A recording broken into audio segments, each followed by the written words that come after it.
Uluhan sa mga balita sa Sayre 47. Voters registration alang sa barangay ug SK elections sugda na karong Hulyo 4 hangtod na sa 23.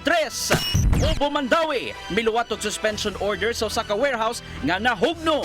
Typhoid fever, misiaw karon dito sa lungsod sa Barili diin duha ang patay. Cebu City Police Office, aduna nay suspect sa pagpusil patay sa may 3 de Abril.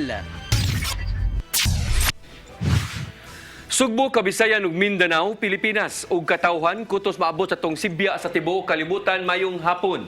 Live kita karon sa CCTN Channel 47 ug kini ang tulumanon sa nag-unang kasayuran nga angay natong masayran. Ako si Dennis Tabar. Tulumanon sa patas nga mga balita ug opinyon. Ako si Danica Caballes. Kini ang Sayre 47.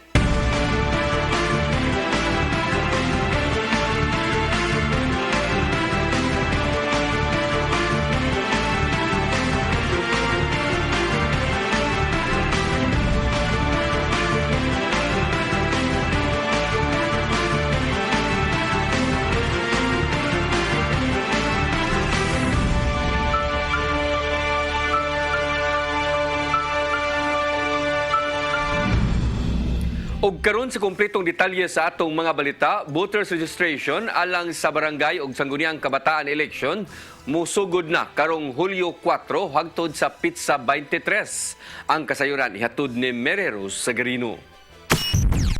Karong Hulyo na moable ang voter registration alang sa barangay ug sangguniang kabataan elections diin mulungtad karong Hulyo 23. Mga bata nag-edad og 15 anyos ang mahimong magparehistro alang sa SK elections, samtang kadtong 18 anyos pataas ang mahimong magparehistro isip botante alang sa SK ug barangay elections nga gikatakda karong Disyembre 5. Sa syudad sa Mandawi, si Sarah Cristina Guyan, election assistant, nagkanayon nga andam na ang voters form ug uban pang kinahanglanon sa registration. Tanan. Transfer, new registration, katong correction of entries, reactivation. So tanan. Ang COMELEC Mandawi nagplano nga mopahigayon og off-site registration sa mga malls. Ang oras sa registration magsugod alas 8 sa buntag hangtod alas 5 sa hapon, gikan Lunes hangtod Sabado. Usually, if natay election, dapat 6 months before ang election, mao na siya mong preparation period. Nga mao nang 1 month ra gyud ang pwede na mo makater sa registration tungod ana. Kay the rest of the months before sa election is for preparation lang gyud na siya sa daghan baya i-prepare para sa election.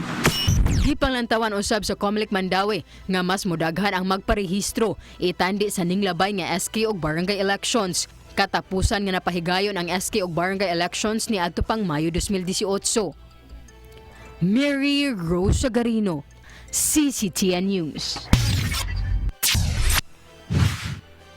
Mga mayor ug ubang opisyal sa ikapitong distrito sa probinsya sa Sugbo nagtigom alang sa oath-taking ceremony ni 7th District Congressman-elect Peter John Calderon ug Board Member Jerome Lebrando. Dinha sa lungsod sa hinatilan sa habagatang Sugbo, nahitabo ang oath-taking. Sa wa pa ang formal nga oath-taking, usa ka misa ang gipahigayon isip pagpasalamat ug dinha ni nahitabo sa St. Gregory Parish. Human sa misa, gisunod dayon ang pag-take oath sa duha ka opisyal sa ikapitong distrito. Si Congressman-elect Peter John Calderon nanumpa at ubangan ni hinatilan Mayor Dean Michael Cinco kinsa maoy ni administer sa oath-taking ceremony. Gawas ni Congressman Calderon, nanumpa sab sa iyang katungdanan isip board member si Jerome Lebrando. Ato sa oath-taking gahapon, isip pagpakita sa ilang suporta ni Tambong ug present ang tanang incoming ug outgoing mayor ug ubang opisyal sa ikapitong distrito sa probinsya sa Sugbo. Dako na kayo og tabang sa mga nasunugan sa Barangay Punta Princesa ang hinabang pinansyal ngayon ang nadawat gikan sa buhatan ni Senador Amy Marcos. Kini aron mahinahinay na og tukod sa ilang panimay ang mga nahanaw tungod sa dakong sunog nga miigo sa ilang dapit. Ang kasayuran ihatod ni Desime Padilla.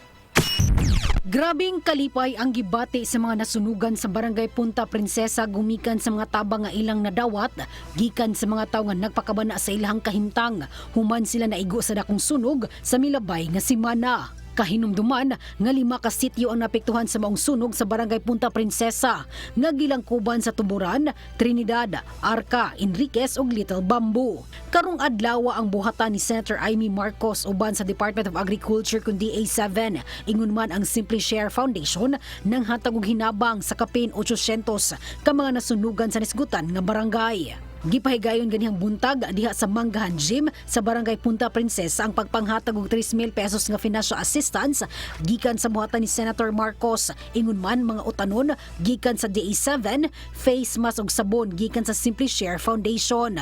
Usa sa mga nakadawat og ayuda mao si Lina Caniete, 58 anyos, residente sa Sitio Trinidad. Miasoy ang ayuda nga ilahang nadawat, dako na og tabang ilabi na sa pagpalit og atop alang na sa pagtukod og balik sa ilahang balay.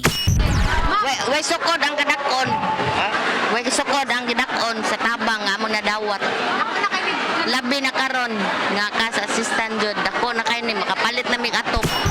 Jeff Go, political officer ni Senator Marcos sa Region 7 miasoy. Gawa sa Punta Princesa nang hatag sab sila og ayuda sa 32 ka pamilya sa barangay Tisa ug sa maabot nga adlaw mohatag sab sila og tabang sa mga nasunugan sa Dakbayan sa Danao.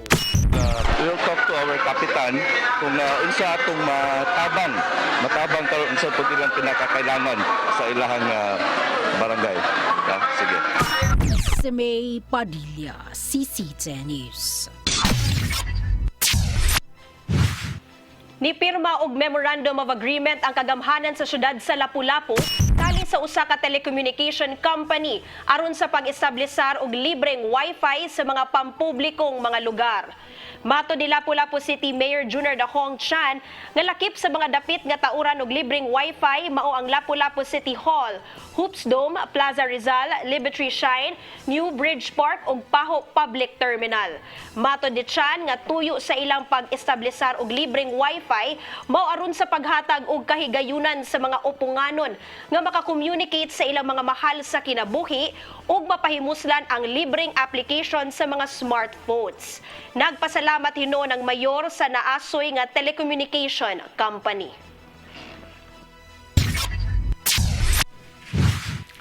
Rescue operation batok sa mga batang libod-suroy nga nagpakilimos daplin sa karsada ug mga street dwellers nagpadayon. Moabot na sa 50 ka mga tawo ang nakuha sa kapulisan o sa kagamhanan sa Dakbayan sa Sugbo nga gikatakdang papaulion sa nagsasatagsa ka mga probinsya. Ang kasayuran ihatod ni Arnold Bustamante. Laing hugna na usab sa rescue operation ang gilusad sa kapulisan sa siyudad sa Sugbo uban sa Prevention, Restoration, Order, Beautification and Enhancement Control Team, lagip na sa City Environmental and Sanitation Team batok sa mga batang libod-suroy ug mga street dwellers sa Dakbayan gahapon.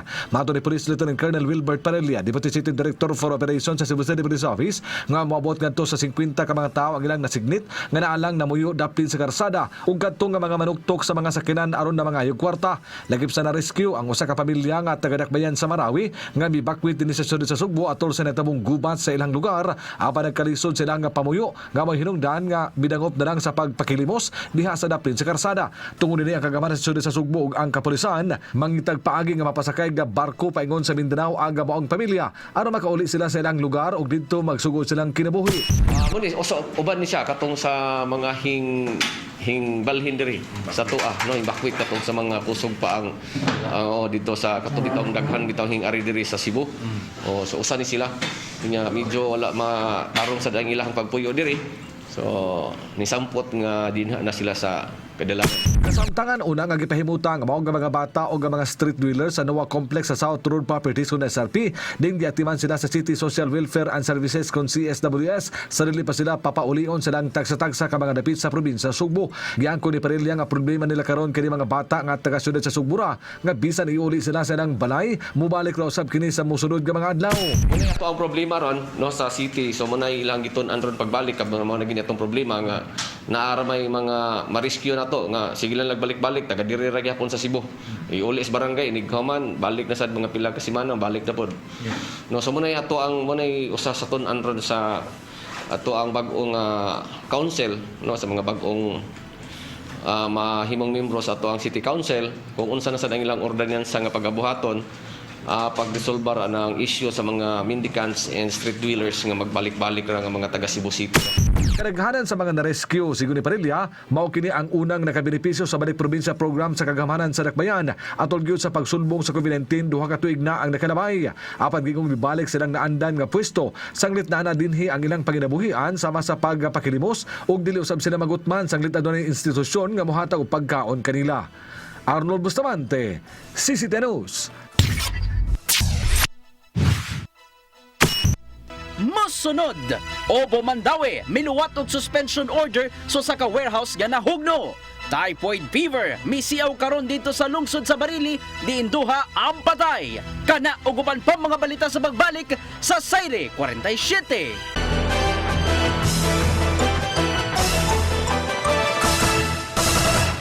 Balik sa ato mga balita, Office of the Building Official sa Dakbayan sa Mandawi niluwat og suspension order batok sa warehouse nga nahugno niadtong Miyerkules sa may Dan V. Albanyo Street, Barangay Magikay, Dakbayan sa Mandawi. Kusog nga uwan og sayop nga methodologist sa pagtukod ang nakitang hinungdan sa pagkahugno. Ang kasayuran ihatod ni Mary Rose Sagarino. Niluwat og suspension order ang Office of the Building Official sa syudad sa Mandawi batok sa warehouse nga nahugno niadtong Miyerkules sa Maidan V. Albanyo Street sa Barangay Magikay sa Dakbayan. Sigon ni Engineer Crystal Common, acting building official, nga epektibo karong adlaw ang suspension. Giklaro hinuon ni Common nga ang suspension alang lang sa construction activity sa kumpanya. Girekomendar usab nila ngadto sa building administrator ang demolition ug reconstruction alang sa kaluwasan ug paglikay sa posibleng aksidente. That would be according to building standards na and katong sa Structural Code of the Philippines atong sundon. So reports will be given to them at the same time ato isuspend ang ila activity kay to further dili malikayan nato ang kanang pagdako pa unya sa problema. So we will release the suspension order within the day.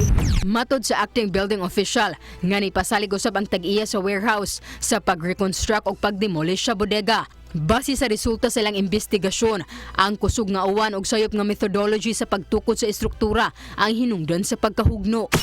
Naka-backfill niya, I think dili compacted, sakto nga na compact, so na-saturate tungod sa dako nga uwan na ang ato ang kuan. So na-saturate na kuan ni kuan ang ato ang soil ni bigay. So mo tong first nga portion of the wall mo to ni kumpag. Then nakatong sa mga kilid mo na to ni sunod. Then second point nga na kuan sa atong mga engineers is ang kanang ilahang splicing sa ato ang rebar. So I think dili siya as to standard sa Structural Code of the Philippines nga supposedly ang atong rebars dili siya magtupong. So mo na nakita sa amuang structural engineers na ang splicing sa rebars kay wala na sunod. Ang mga parte sa warehouse na hugno natong Miyerkules sa buntag apan wala ray na angol sa insidente. Gisugdan og pagtukod ang bodega ni aging tuig. Mary Rose Sagarino, CCTN News. Moabot sa 400 ka mga mananagat sa Barangay Macdan, Dakbayan sa Lapu-Lapu, makapahimo sa bag-ong gitukod nga fish cage sa maong dapit. Ubos ang maong proyekto sa City Agriculture and Fisheries Office nga gipunduhan sa BFAR 7. Ang kasayuran ni hatod ni Fatch Anthony Inso. 400 ka mga mananagat sa Barangay Mactan, syudad sa Lapu-Lapu makapahimus sa bagong nakompleto nga fish cage nga nahimutang sa kadagatan sa liyo nga bahin sa Liberty Shrine. Ang Bureau of Fisheries and Aquatic Resources kan BFAR 7 ang nakigalayon ngadto sa City Agriculture and Fisheries Office kan CAFU o sa Lapu-Lapu City Government alang na sa pagload og 5,500 ka mga fingerlings sa mga bangus sa bago lang nakompleto nga fish cage atol sa ceremonial stocking nga gipahigayon kagahapon sa buntag. Ang kalihukan gitambungan ni Lapu-Lapu City Mayor Junior Dahong Chan suma sa head sa CAFU nga si Alex Baring nga mokabat sa 260,000 ka pesos ang gitagana nga budget sa BFAR 7 alang sa pagpalit sa mga construction materials sa gitukod nga fish cage, pagpalit sa mga milkfish fingerlings, ingon man sa usa ka gatos ka mga sako sa mga laog. Hinatag na sa BFAR niya ang mga materialist niya ang nagbuan, ang nagtrabaho, nagbuhat ang atong fisher folks. Ang fish cage giturn over kini sa Barangay Mactan Fisher Folks Association. Din paglabay sa upat ka buwan, mahimo na nilang ma-harvest ang mga bangus. Ang kita sa ma-harvest nga bangus sa manibaring ang ihatag ngadto sa mga fisher folks aron kini ilang magamit sa pagpalit og bago nga batch sa mga fingerlings nga mahimo nilang ma-restock sa ilang fish cage. Nila ang proceeds na makuha nila out of aning ihatag sa buwan sa BIFAR, mo na gamiton nilang kapital para makasugod na po sila on their own na sila. Patch Anthony Inso Sisi Tianus. Gubat batok dingge mo'y tinguha karon sa kagamhanan sa dakbayan sa Sugbo subay sa nakadaghan na usab nga nakalas tungod sa maong sakit. Mayor Michael Rama gikatakda nga mopagawas og executive order labot niini. Ang kasayuran ihatod ni Decime Padilla. Gipaabot nga mopagawas og executive order labot sa pakigubat batok dengue si Cebu City Mayor Michael Rama human nga alarma na kini sa gidaghanon sa mga nakala sa syudad tungod sa maong sakit. Sa dato sa Cebu City Health Department gikan sa buwan sa Enero hantod sa Hunyo 23 ning tuiga, 16 na ang nakala sa Cebu City tungod sa dengue. Sa mga nakalas, dunay naginad pa lang og 8 ka buwan, dunay 1-year-old, 2 anyos, 3 anyos, 4 anyos, 5 anyos, 6 anyos, 10 anyos, 20 anyos, 22 anyos ug ang pinakataas og edad nga namatay tungod sa dengue say 60 anyos. Gikan ni sila sa Barangay Kiyot, Kalunasan, Bulacau, Mambaling, Suba, Buhisan, Kinasangan, Guadalupe, Inayawan, Pardo, Labangon ug Tisa. Ang top 10 barangays nga daghan og kaso sa dengue as of June 23, 2022. Gilangkuban sa Guadalupe nga dunay 115 ka kaso, Lahog 69 ka kaso, Tisa 60 ka kaso, Labangon 57 ka kaso, Pardo 52 ka kaso, Inayawan 47 ka kaso, Kamputhaw 43 ka kaso, Mambaling 42 cases, Talamban 40 cases, Punta Princesa ug Kiyot nga dunay 36 ka kaso sa dengue. Gihulagway ni Mayor Rama nga dili na kinahanglan maghuwat nga dunay dengue outbreak nga mahitabo na mohimo og mga lakang aron mapugnan ang padayon nga pagsaka sa kaso. Gani sa mga mosunod nga adlaw, ipatawag dinhi ang tanang sektor nga nalambigit sa convergence aron mag-regroup ug mag-convene aron tukion ang maong public issue. The plans, it's not as far as different from how we even handled COVID. Because if you're talking about number one thing that should and we should have is definitely the healthcare system. And when you talk about the healthcare system, it will bring to all of us, no matter what. What do we have? Are we having sufficient ward? Because my recollection of an outbreak which we had it in the city of Cebu while I was the mayor was seeing a ward with 3 or 4 children being hit by dengue. Mabasa unya sa EO ni Mayor Rama ang may tungod sa bottoms-up approach sa mga kabalayan. Ang liga ng mga barangay manginlabot na sab sa pagtubag sa maong problema. Hatagan og pagtagad ang search and destroy ug pahinumduman sab ang tanan og magawhag nila sa mga ngayang buhaton aron batukan ang maong makamatay nga sakit. Samtang si Dr. Anton Oliver Reposar, Medical Director sa CCMC miasoy nga andam ang ilahang tambalanan pag-atiman ingon man pakigbatok sa dengue. For CCMC, we prepared the supplies and medications for dengue, for example, but also our laboratory. As of now, we have an augmentation from DOH as to an S1 dengue kits, and also we're waiting for the delivery of our procurement for 2022. So, libre na tanan ang mga laboratory sa CCMC, like dengue NS1, dengue and other dengue tests, CBC and other mga laboratories. Depende sa condition sa patients. And also, as of June 23, 2022, ang kaso sa dengue sa Cebu City base sa record sa Cebu City Health Department niabot ng 1,254. Decime Padilla, CCTV News. Moabot sa 30 ka mga tao ang natakbuyan sa typhoid fever sa lungsod sa Barili. Din duha ang patay.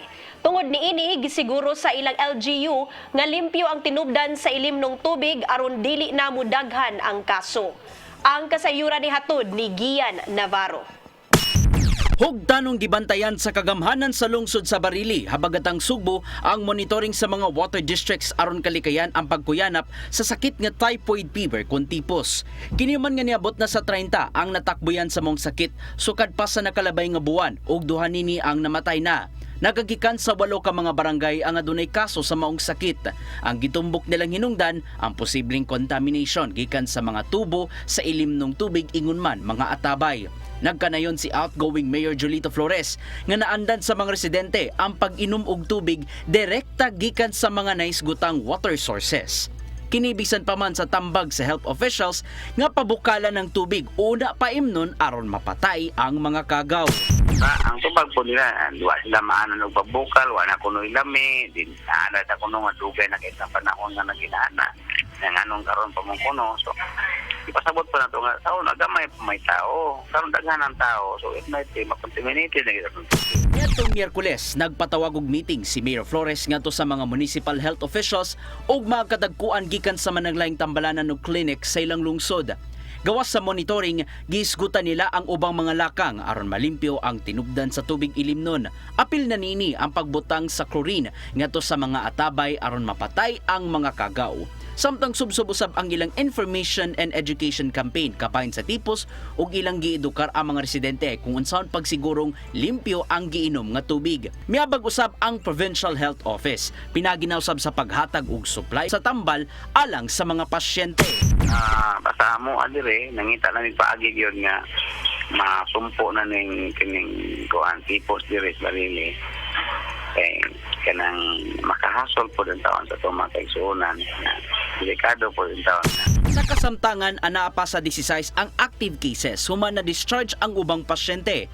Maong gipanghinaot sa LGU nga pinagi sa subsob nga monitoring ug kampanya, dili na mosamot ang pagkuyanap sa tipos. Gian Navarro, CCTN News. Interior Secretary Eduardo Anyo ug Governor Gwendolyn Garcia naghusay na kabahin sa pagpatuman sa optional nga pagsul-off sa face mask sa probinsya sa Sugbo. Butang nga gipanghinaot sa nangamahan sa maong ordinansa nga mahan ay nausab ang isyu kabahin sa pagpatuman niini. Ang kasayuran ihatod pagbalik ni Gian Navarro. Gikumpirmar ni 3rd District Board Member John Ismael Borgonya nga nagkasinabot silang Interior Secretary Eduardo Anyo o Gobernador Gwendolyn Garcia niatong nakalabay nga adlaw. Kabahin kini sa ordinansa sa probinsya sa Sugbo nin gihimong optional ang paggamit og face mask sa gawas. Moabot sa kapin usa ka semana ang nahimong pagbinayloay og depensa kalabot sa maong lakang. Maong gisaysay ni Borgonya nga nanawag si Anyo ngadto ni Garcia aron husayon ang maong issue. Gipasabot nini, gipadapli na lang sa kalihim ang bahad nga isyu og show cause order ngadto sa gobernadora ingon man ubang mga legal nga lakang. Gipaabot na nini ang implementing rules and regulations nga may maghanay sa pagpatuman sa mong lagda sa probinsya sa Sugbo. Nakitos si Secretary Anyo Calato sa mga opisyal sa Cebu Provincial Government o ni Governor Gwen yun kasi sila mag-itoy exchange of statements against each other sa media regarding sa use sa face mask in public places. Daan nagmihatag og imbitasyon si Gobernador Garcia ngadto ni Anyo aron motambong sa One Cebu mass oath-taking karon Martes sa hapon, Hunyo 28. Alang kini sa gipanghinaot nga hingpit nga paghusay kabahin sa maong lagda nga gituman pinasubay sa local autonomy. Isip na nga mahan sa mong ordinansa, gilao man ni Borgonya nga mamayamong hapsay ang implementasyon sa optional nga paggamit og face mask sa gawas. Sanglit nakita nila nga walay igumbasihan nga nung pangdakpon sa pulis ang mga wala nag-face mask. Okay na nga itong ordinansa o wala nagkadlukan na tao nga magsulo og face mask nga dakpon tungod wala nagsulo og face mask sa gawas sa ilang panimalay sa open area, open space, basta dili lang crowded or closed area. Sa ka-report, nagkanayon si Anyo nga pareho silang nangita og common solusyon sa gilalisang face mask rule. Mong gipasalamatan niya ang mga opisyal sa Sugbo alang sa pagpaklaro niini, ilabi na sa higayong makadawat kini sa implementing rules and regulations kalabot na sa maong ordinansa. Gian Navarro, CCTN News. Masunod, Cebu City Police Office aduna nay suspect sa pagpusil patay sa may 3 de Abril. Kana og uban pa mga balita sa pagbalik sa Sayre 47.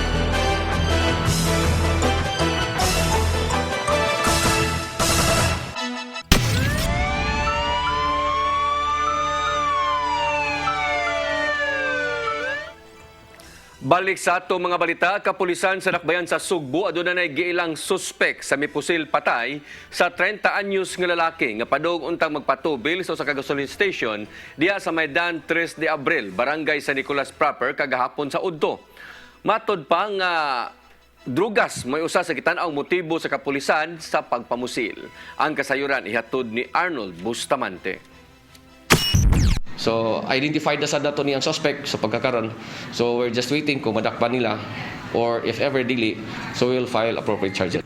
Nailhana sa kapulisan kung kinsa ang mipusil patay sa usa ka lalaki nga padung-unta nga magpatubil sa usa ka gasolinahan sa Dalan 3 de Abril, Barangay San Nicolas proper sa Dakbayan Sugbo. Si Gabriel Rafinan, 30 anyos, nga taga Sitio Lower Obca, Barangay Quiyot sa Sudad sa Sugbo. Patay diha dayon human po sila sa lawas niini. Mato ni Police Lieutenant Colonel Wilbert Parilla, Deputy City Director for Administration sa Cebu City Police Office, nga managkailara ang biktima ug ang gunman. Sanglit nagstoryahan ay pakini sa wala pamahitabo ang pagpamusil. Unsihan sa illegal nga drugas ang usa silang gitan-aw nga motibo. Sanglit ilang nabasahan sa mensahe sa cellular phone sa biktima nga gitakda untang mobayad kini og 5,000 pesos ngadto sa suspitsado. Based sa investigation, no, kay nakuha man nato sa ebidensya nga na-recover, ang kaning biktima ug ang suspect is kaila. So based dito sa conversation niya dito sa iyahang cellphone nga na-recover, gitawag ang kaning biktima sa suspect kay mubayad og 5,000. So muhatag siya, mubayad siya, doon na siya bayranan. Utang or ini nga basta muhatag siya og based dito sa iyang kuan is mubayad siya og 5,000. So muna nga dito nagpatubil siya sa gasoline station, iyang gibili ng motor, din naglakaw siya padung dito sa katong gunman. Siya mo imiduol dito. Ang gitumbok ka gunman gitug-an ni Parilla nga usa-usab ka drug personality nga giingong hitman sa amo sa biktima nga iyang nautangan og dakong kantidad. Giingong adunay 5 ka downline nga mga drug player sa Rafinan nga pulos nadakpan sa Mambaling Police Station sa nanglabay nga mga operasyon. Og gitug-an ini siya amo nga hasta ang kwarta na kuha usab. Dinhi na matod pa nagsugod ang dili maayo nga relasyon sa biktima ug sa iyang amo nga naa sa sulod sa bilangguan nga wala lang una nga ni Parilla. Usasad sa ato ang mga drug personality according sa ato ang further investigation, so nga gikandak sa Station 10, ang tanang mga downline aning suspect, aning biktima is nadakpan na, no? So mura og doon na ni sila yung mga grudges na sad sa iyahang amo. Ang iyang amo gihapon is still nasa sa sud gihapon. Ang iyang nasa sud sa prisuhan. Nga accordingly, every time nga madakpan ang iyahang mga downline, iyahang isulti nga nadakpan tanan nadasta ang bayad na sumura og doon na sila grudges. Si Rafinan unang nadakpan sa Mambaling Police Station atong Enero 2017 sa kaso sa illegal nga drugas. Apan nabuhian kini tungod sa plea bargain. Apan nadakpan usab kini pagka-Hunyo sa susamang tuig tungod gihapon sa illegal nga drugas. Minako pag-ayaw ang illegal nga negosyo niini nga gawas siyang pagka-drug dealer. Doon na sabi sa downline nga pulos daw sab nadakpan. Arnold Bustamante, CCTN News. Gikumpirmar sa Archdiocese of Cebu ang pag-promote kang Monsignor Ruben Labajo isip ikaduhang auxiliary bishop. Gianunsyo kagahapon ni Archbishop Jose Palma ang pagtudlo sa Holy See sa Vatican ngadto ni Labajo alang sa maong katungdanan. Gipasabot ni Monsignor Joseph Tan ang tigpamaba sa Archdiocese na si Labajo ang muabag ngadto ni Auxiliary Bishop Medefel Billones alang sa pagdumala sa Archdiocese. Butang nga gikalipay niini ang maong appointment tungod sa maayong kasinatian isip Vicar General. Samtang alang ni Labajo usa ka dakong grasya alang sa mga Sugboanon ang iyang bag-ong katungdanan. Sa akong paghinaot nga unta inyo kong iamke sa akong mga kanina isang as ko tatak Cebuano man yun, no? Cebuano man yun ko nga kay bawo ko sa kalisod ang pagpangalagan sa Dios diya sa iyang katawhan mao nga nanginahanglan gyud ko kanunay sa imong mga pag-ampo. Lamdag, uban ni Tatay Dodong Limchua. Sa 1 Korinto 16:58 nag-ingon, busa mga minahal kong kaigsunan, barog kamo o likon o dili matarog. Pagkugi kamo kanunay sa inyong pag-alagad sa Ginoo. Kay nasayod kamo nga ang inyong pag-alagad dili kayo makawang. Kung atong may bawaan ang rason nganong kita nag-alagad og kinsa ang atong gialagaran, kung atong masabtan nga ang atong gibuhat gisangon o gisugo sa Ginoo, makaalagad kita nga may kaisog. Puno sa kaikag, kalipay ug kadasig, ug pagrespeto sa Ginoo ug sa tao nga gipili sa Dios sa nga atong alagaran. Ang pag-alagad nga malipayon usa ka larawan sa pagsalig ug pagtuo sa Ginoo. Kini usa ka timailhan nga bisag unsa pa ang imong magian o mahiaguman samtang nag-alagad sa Ginoo, dili ka matayog. Ug musalig ka nga ang Ginoo dapig kanimo aron sa paghatag og igong kusog, grasya ug kalinaw nga walay sukot. Mga igsoon, mo kini ang atong lamdag karong adlaw.